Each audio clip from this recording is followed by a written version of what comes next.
All right, we're recording to the cloud. All right, well, good morning. I think we know most people. I'm Ruth Cleet, trustee, and then I have a few gentlemen. Would you like to? Hi, On the board. I'm Andy Kusher, board member. Dick Murgatroyd, board member. Hello, good morning. Jordan Cleet Kusher, program officer. Well, it's good to see you all. From UpSpring, we've got 3 representatives here. Myself, Alex Coons, executive director, Katie Jensen, our development director, and Maurice Stewart, program director. Maurice, were you around the last time we talked? I was not. All right. Yeah, I began in September of last year. All right. Yeah, because I kind of remember seeing you on Facebook or something or other. Yeah. Yeah. Maurice, I'll tell you, even though we've known Alex and Katie for several years, we always like to get back together on new grants because things change, like you. Here you are. Yes. And the programs sometime morph and change and everything like that. So Alex, why don't you bring us, or Katie or somebody, bring us up to date on what's going on at UpSpring? Sure, I'm happy to get things kicked off. We have been, this is the year of the pivot, right? So starting with last spring when COVID hit and making adaptations for our summer camp, we've continued that throughout the school year at our after school programs and as we're planning towards next summer as well. Just adapting to all of the conditions that our students are facing. So as you know, different school districts are in attendance on different days and some are not. And my son is at Cincinnati Public and they just started going 5 days a week last week. So with that, it has affected our ability to connect with students. And so there are actually a lot fewer students being recognized and identified as homeless nationwide. Without students being in school full time across all the districts, it's just a bit harder for the liaisons and then nonprofits like us to get in touch with them and reach them.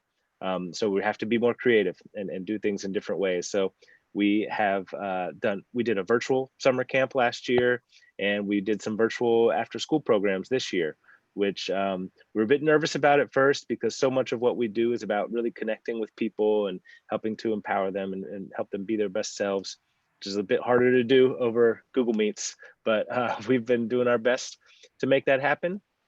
And so that's one of the ways that we've pivoted, really trying to close the digital divide with our students.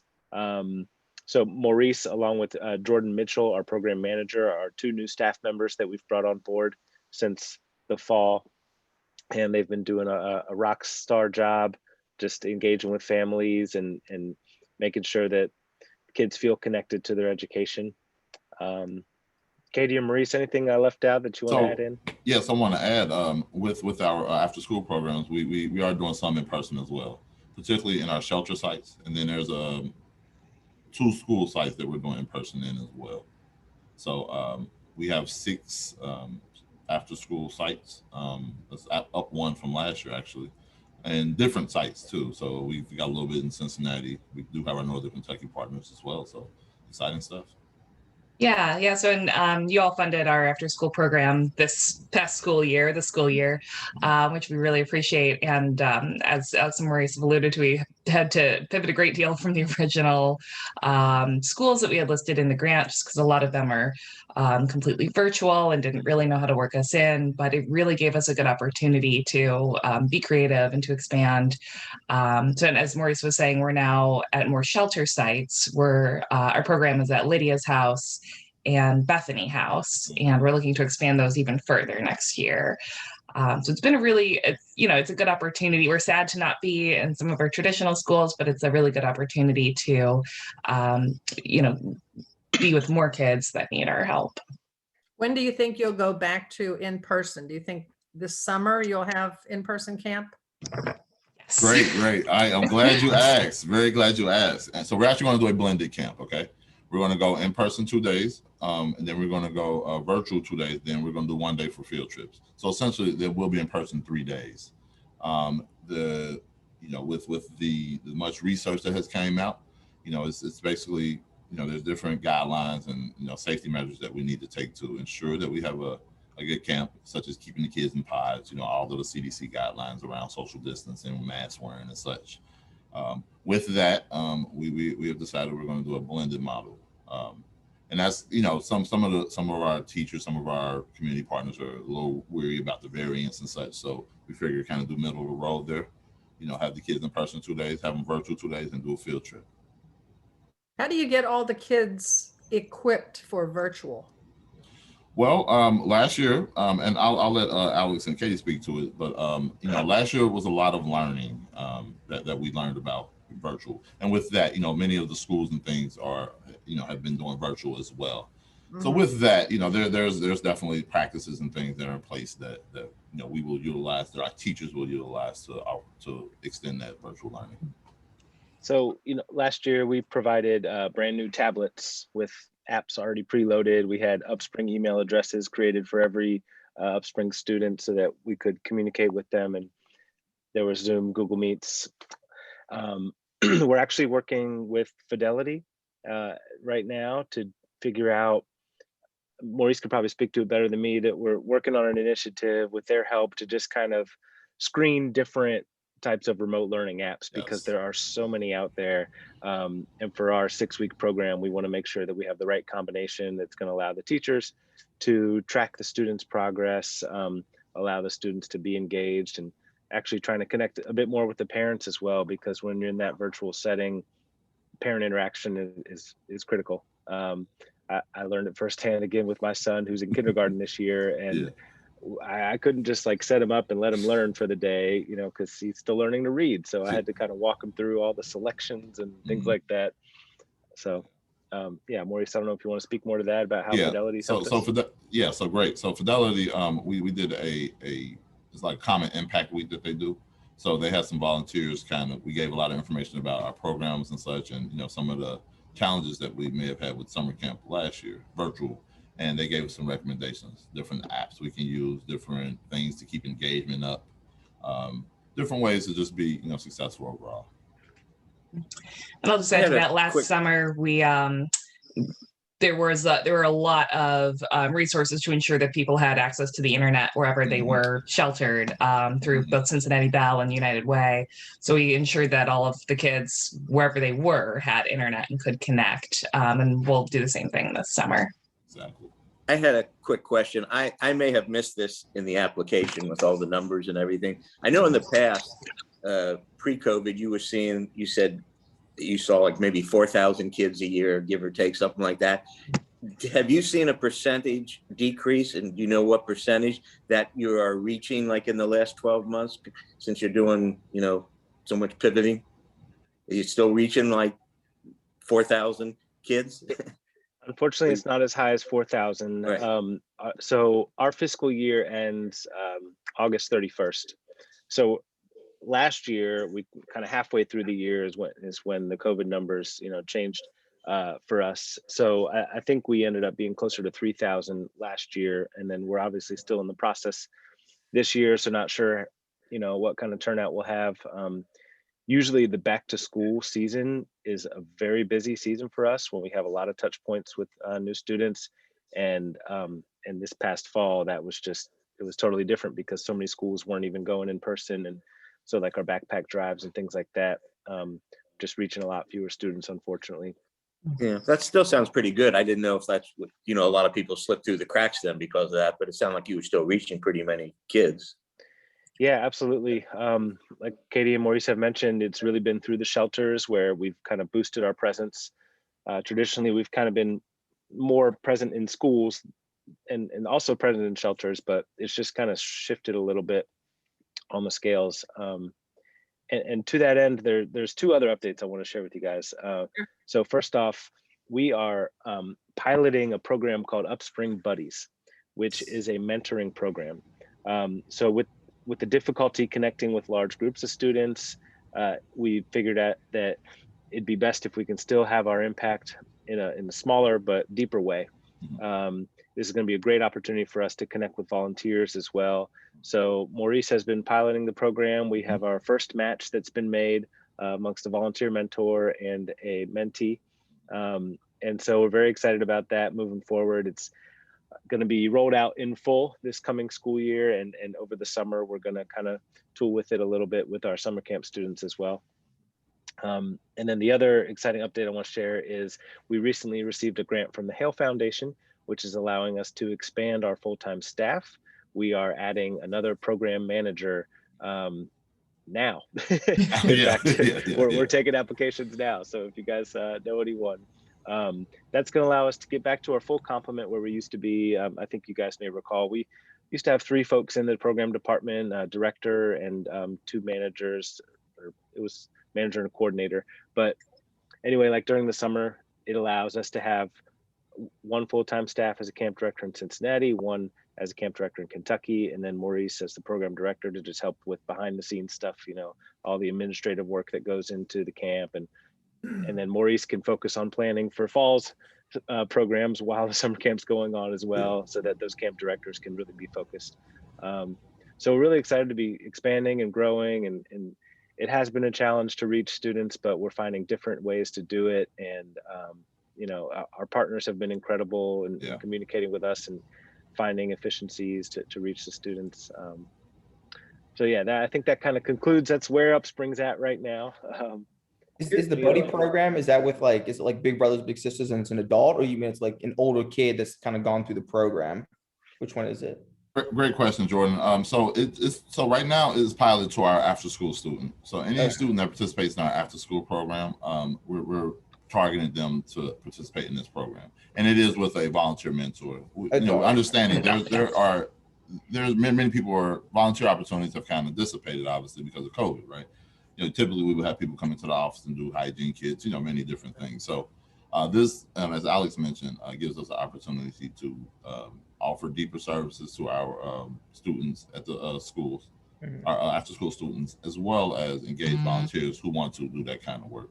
I happen to, you know, serve with other organizations that do mentoring, and so, you know, it's kind of an expertise of mine, and thought that it should be a good thing we bring to UpSpring, or we kind of reinvent with UpSpring.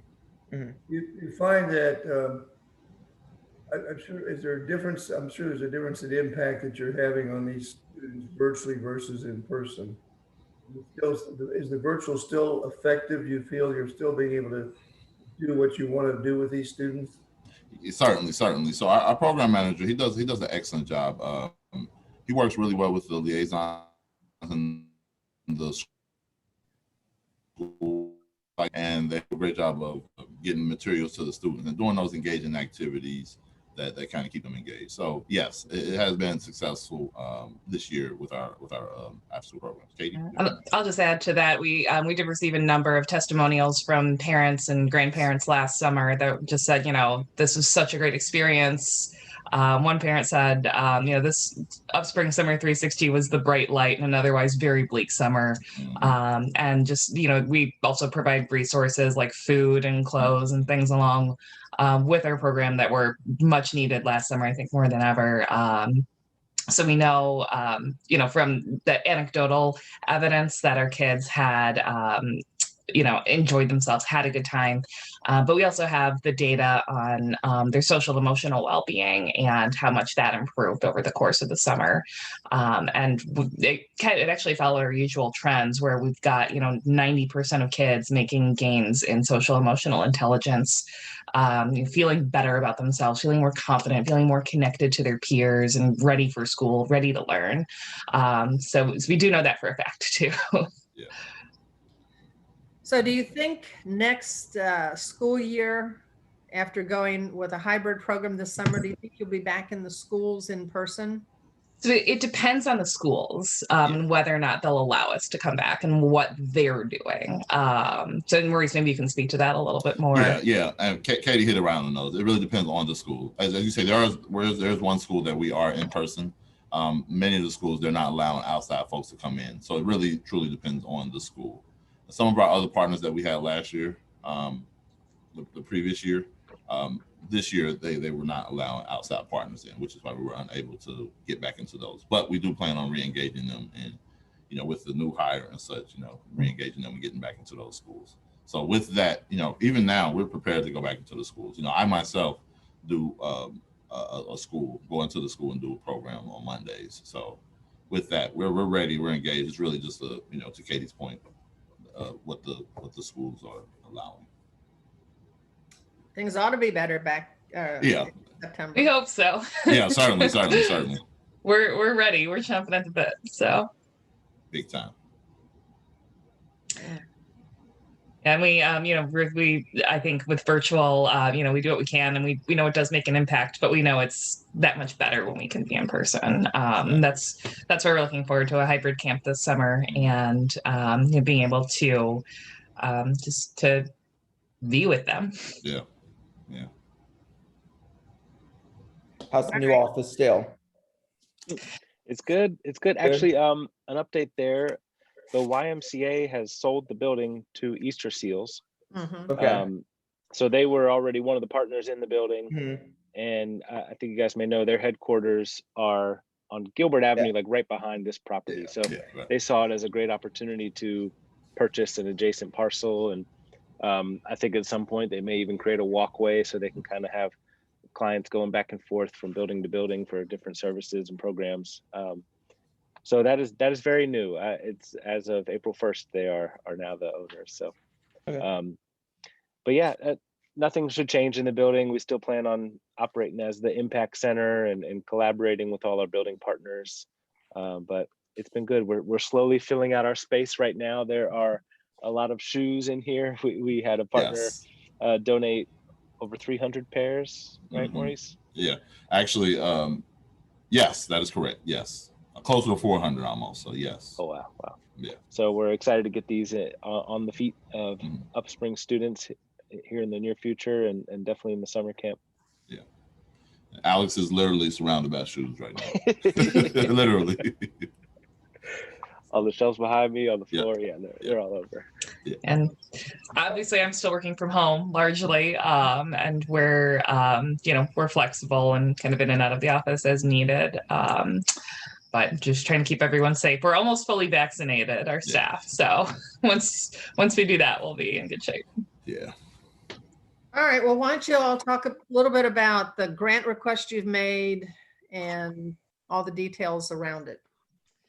Yeah, so I can speak to the grant in specific and a little bit how it's been different from some past years.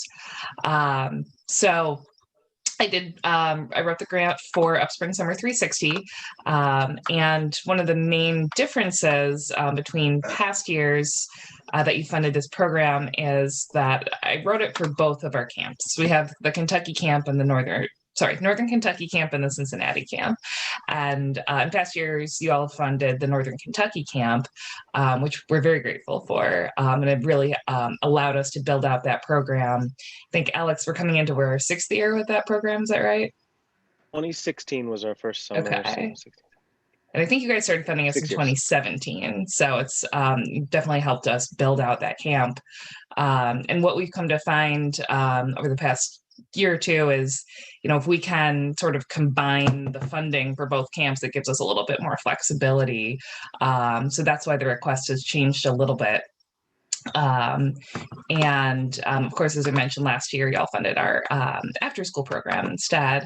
But yeah, so we're thrilled to bring UpSpring Summer 360 back hybrid and serve the kids. I think you guys know a lot about what we do and how we do it in terms of focusing on math and literacy, and again, social emotional intelligence, and really nurturing the whole child, which we know is hugely important to making a difference, and not just math skills.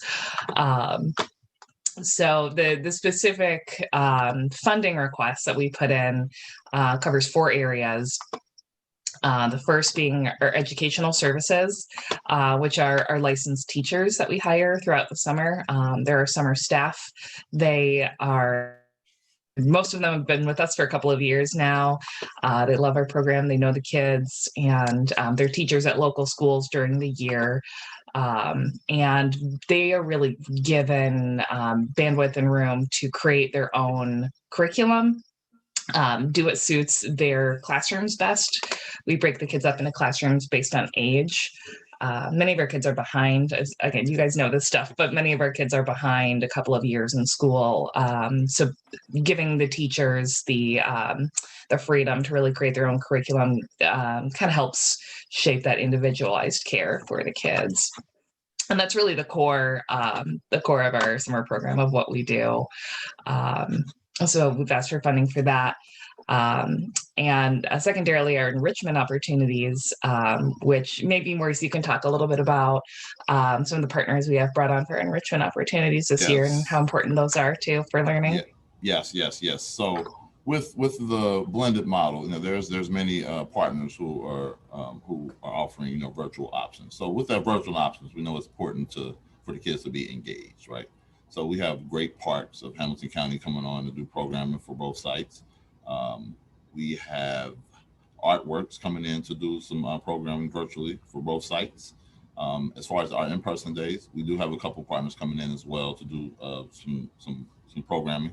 We got the Girl Scouts of Southwest Ohio and the Northern Kentucky Girl Scouts groups. They're going to be doing it at both of those sites.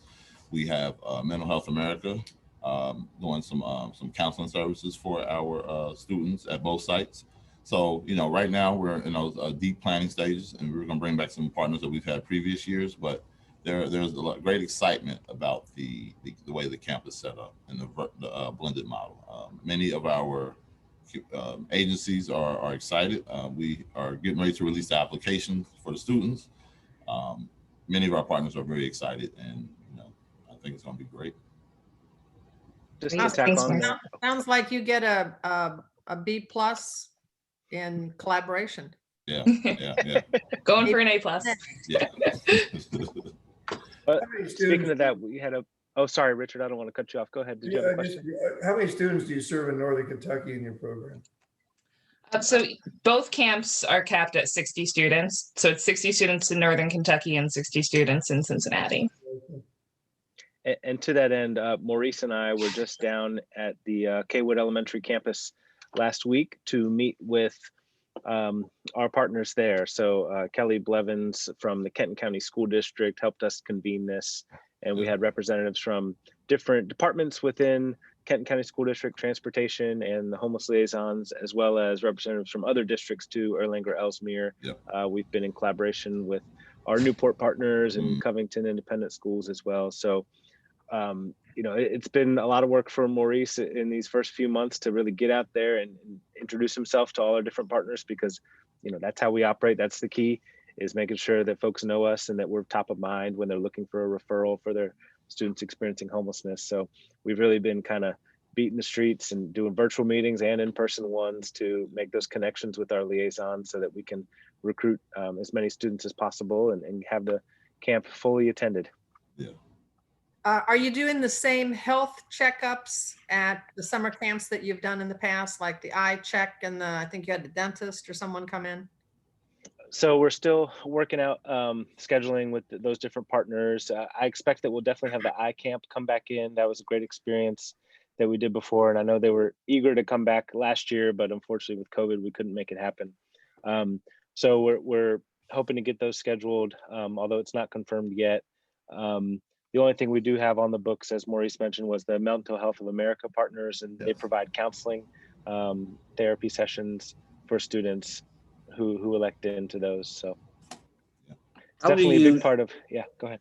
Yeah, I was just curious, how do you, I don't want to say choose or get the 60 kids for Kentucky and the 60 for Cincinnati?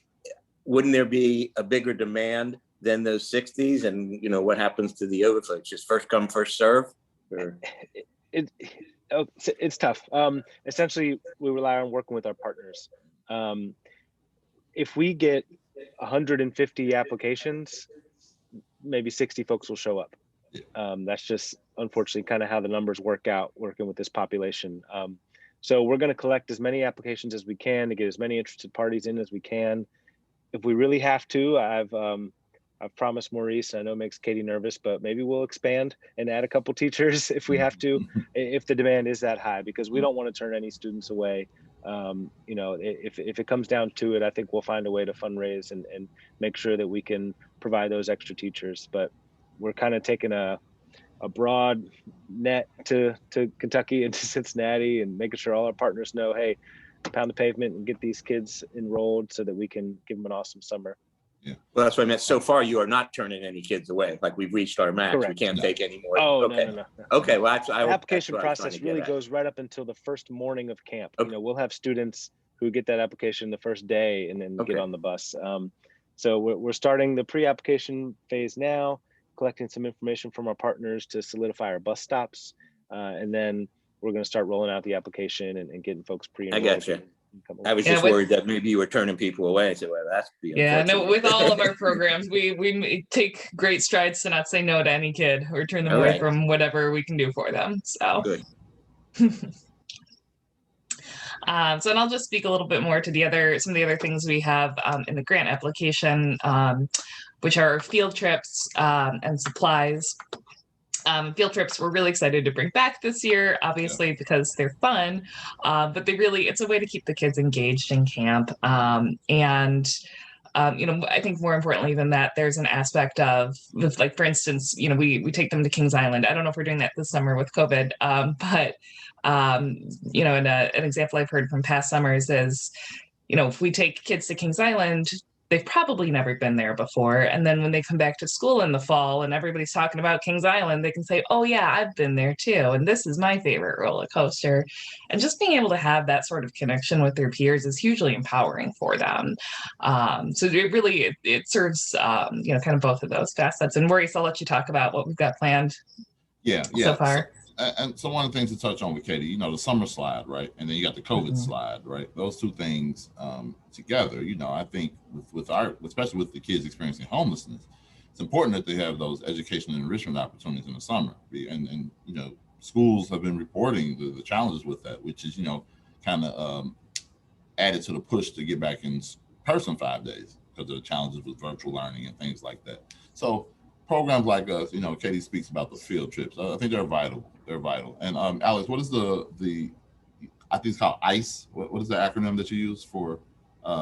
Important childhood experiences. Yes.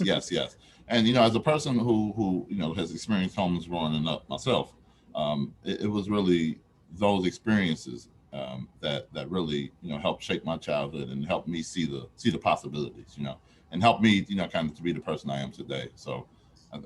You know, to kind of to speak a little more to our program, those field trips that we got planned, we're working with, you know, trying to schedule safely, obviously. So it's a little more challenging, obviously, than previous years. Previously, we just say, go to Kings Island, we go to here, go to there. You know, this year, obviously, we want to make sure we go to places that are safe for the kids, as well as being fun and enriching. So, so we're right in the thick of that right now. Kings Island, maybe a possibility. We just want to make sure that crowds. No, it's a big space, a big place. Yeah, so. Brookville Lake is a good example too. Brookville Lake, exactly. We've got that one on the books for sure. Yes, that one's definitely, yep. What? Where? Brookville Lake. Oh. It's what, about an hour from here, Alex? I think. And that's, you know, a lot of our kids don't otherwise have a chance to go swimming during the summer. And that definitely is a big open space that can be COVID friendly, I think. But it's, you know, we do focus a lot on, as I mentioned, math and literacy, but math camp only sounds so fun to a kid. So it's that's why we, you know, make sure to give them a well-rounded summer. Do you take them to the zoo? The zoo, yeah, the zoo is definitely on the list there. Yes, the zoo is important. I mean, not only is it enriching, but it's educational as well. So yeah. How about the aquarium? Aquarium is something that's on the list as well. We have the Pirate Day experience. Do you guys remember that one? Mm-hmm. So there's a group of folks that own boats who happen to love our mission. And every year they volunteer to take some of our kids, or all of our kids. We parcel them out on different boats and take them on a ride on the Ohio River. So we're doing that again this year. We get to put on eye patches and beads and pretend like we're pirates and really make it into a fun day for the kids. And learn about water safety. Yes, yes, we have the Coast Guard come. The Coast Guard partners with us on that and helps the kids all get their life jackets on before they get on the boats. So that's pretty cool. So I will speak a little bit just to our class sizes and speaking about COVID. So our classes are 20 kids, and those each have 2 adults, essentially a teacher and an instructional assistant. So we've really got a 1 to 10 ratio. And because it's summer, we really have the space in the school to expand and keep socially distant and everything. I know the kids won't be vaccinated yet, but we do feel like we can be able to do things safely with masks and distancing and lots of outside time. So yeah. And to add on to what Katie was speaking about, Alex and I, we visited for our Cincinnati camp. We're actually going to be at a new site, the Phoenix Community School, which is located in the North Avondale neighborhood. And they have basically opened the doors to it. They have plenty of classroom space, plenty of space on their grounds to be able to operate in a safe and effective manner. So we're excited. And they're one of our after-school partners this year, so that's how we got connected with them. Yeah. That Maurice found for us. Does the University of Cincinnati math graduate program still come in and do the math? They are, yes. I just had a meeting with Heidi Klus last week. So she's going to be coming in and doing the math programming for both our camps. So I'm excited about that partnership. Do any other universities provide programs and personnel like that? So Northern Kentucky University students will be doing the pro bono counseling portion of our camp. And we also have interns from right now Miami University, and we have one that's possibly going to be joining us from Ohio University as well. And the Miami University students are being paid by the university to participate as interning for our camp. Nothing from Xavier? Not as of yet. Not yet. We've definitely partnered with them in the past. We actually, I think you might know, Ruth used to have a program with them. And we've had some staff members and board members that are Xavier alum. So definitely still have a good relationship there. But at the moment, nothing concrete. Mount St. Joe? I don't think so. Thomas More? No, we did have a board member that worked at Thomas More who just left the area and left our board, unfortunately. But no college students. But that's one thing that I know Maurice is still actively pursuing, is looking for those interns for our summer camp. So if you have connections at any of those universities, Ruth, we'd love to be put in contact so that we can reach out and maybe find the right person in the right department to help recruit some folks who need to do a co-op or summer internship experience, something like that. Well, Breakthrough Cincinnati, which is similar but very different. Yeah. I know they get get I know Julie Witten pretty well, actually. Yeah, and I mean they get a lot of educational college students, in the College of Education to intern. Just awesome. Came to mind. All right, Maurice, let's follow up on that one. Certainly. Maybe Julie has a bunch she doesn't need. Yeah, so I know her pretty well, actually, in my previous work at Interact for Health, so I'll definitely reach out to her. Awesome. I think there would be a real desire for internships with what you all are doing from all these universities, because you've got students that are studying these kinds of things, and I would think they would be anxious to, if the opportunity was there, to be able to do that. Yeah. Well, we've definitely got real world experience to offer them. So hopefully we can find some interested folks. Yeah.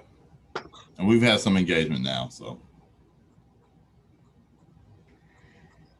Yeah, I was just, did you do a dental thing for the kids? Did you have no? We've not done dental that I can recall. Just vision screening. Mm-hmm. Okay. Yeah. All right. I just remember in Northern Kentucky, Jordan, I don't know if it was before your time, but we funded an organization, health organization, and we bought 2 or 4 mobile dental chairs. And then I remember going to a grade school in Erlanger, and they would set up their clinic and they would just run the kids through, and then they'd go over to Ludlow and they'd do the same thing. So I mean, we bought them the equipment. They ought to be able to go mobile. We'll Yeah. see if we can find them. Yeah. I think No, I Yeah, that'd think be a that's a great great resource. that's a great opportunity Mhm. to definitely for the dental, the eye services. You know, we recently partnered with one site, and they did some stuff out of our offices to for many of the community partners to come get glasses and such. So I think that's a great opportunity to offer those kind of services to our students, along with the counseling and other things that we offer. I can't remember the name of that, but it was quite a while ago. Mhm. What's that health clinic type thing near Holmes High on Madison? Hmm. Kind of feel like that was it. Sure. Yeah, I'll definitely do some digging and try to get some information on that. Now, I'll look up the grant, but Okay. I just remember it was a really fun field trip for us to see them in action. Certainly.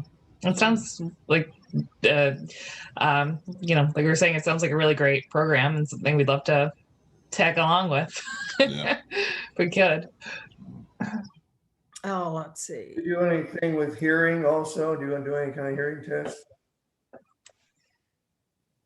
We haven't to this point, but you guys are giving us some awesome ideas to incorporate. Yeah. A lot of children, I think that's an issue with a lot of children is the hearing issues that they Right. may not know about, but I mean, I would think there'd be other avenues where you could Oh. connect on that also. Okay. We discovered that with the eyesight as well. So no, you got it's a great point. I wrote that down. I had a conversation with we've got some friends at the hearing speech and deaf center, and we talked, this was pre-COVID, but we had talked about the idea of doing a hearing screening for our kids. So maybe that's something we could look back into. Or the Yeah. University of Cincinnati, they have a huge auditory clinic. That's a great idea. Yeah, Nancy Craighead, I think, is in charge of it, speech and hearing. Mhm.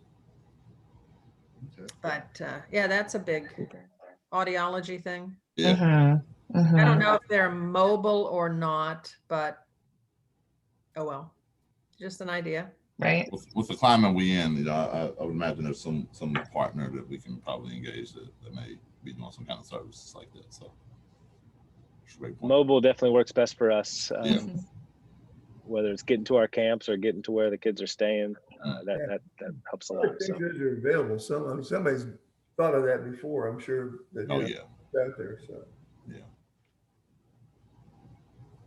Thank you. Well, Thank any you. other questions about the program that we can answer, or the kids, or anything else? Have anything? Do you have any No. questions for us? I don't, Alex, you look like you have one.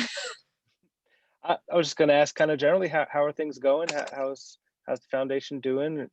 I think I saw on one of Jordan's correspondences that you guys have gotten an abundance of applications recently. So yeah, just kind of wondering what it's like to be in your shoes these days. It's probably difficult. It was a tsunami of applications. Tsunami. Wow.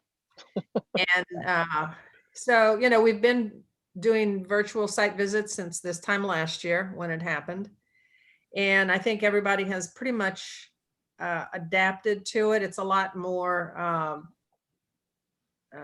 social media type work in terms of getting the recordings to our board to see and experience it. Our little videos that we do or pictures that we do, delivering the grants, that's kind of a crimped in my style. I kind of like doing that, and that's harder to do. Mhm.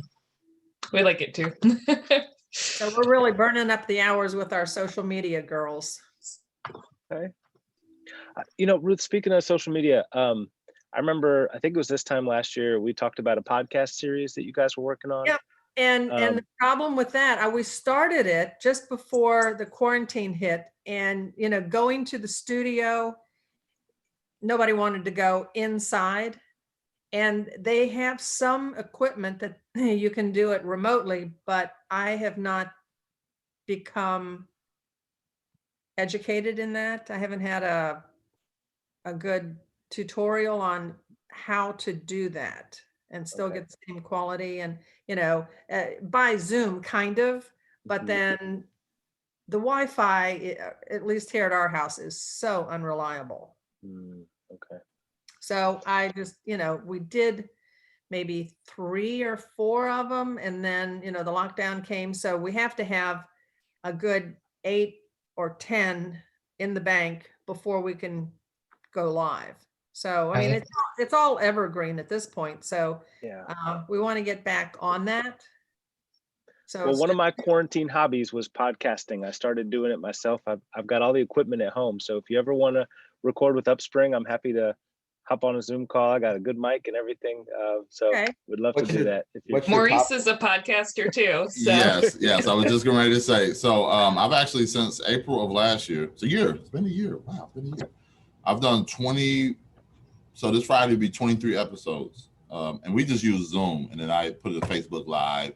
You see, I got a headset, which kind of helps make sure we got good quality. But I've been able to engage with many nonprofit partners that I've worked with in the past to talk about different topics: mental health, board recruitment,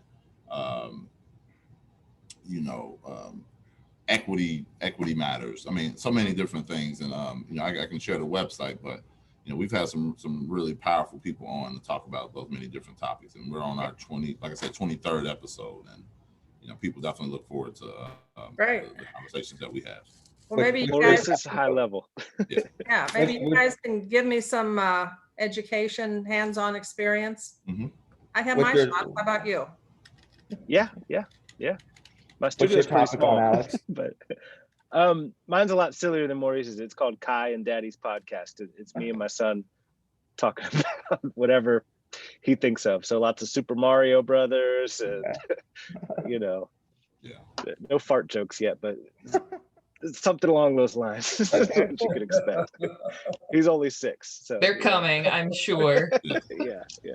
All right, well, I'll call you after our little meeting here, if that's okay. Sure. Yeah. Cool. Happy to help.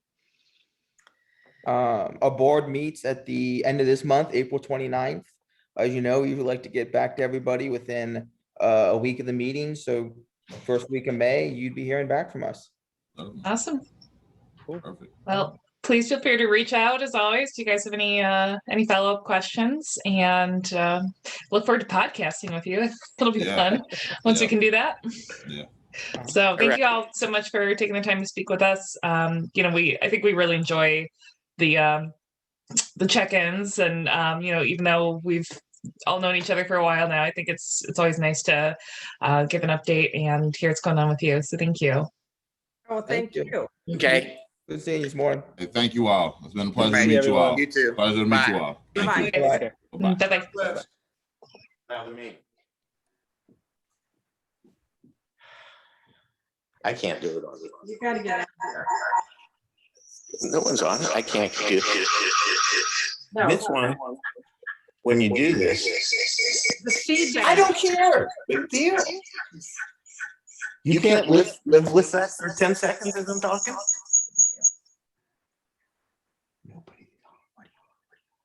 Do you know how this works on a Zoom? I can't, see everybody on it. No, I don't. You have another iPad? Yeah, I do.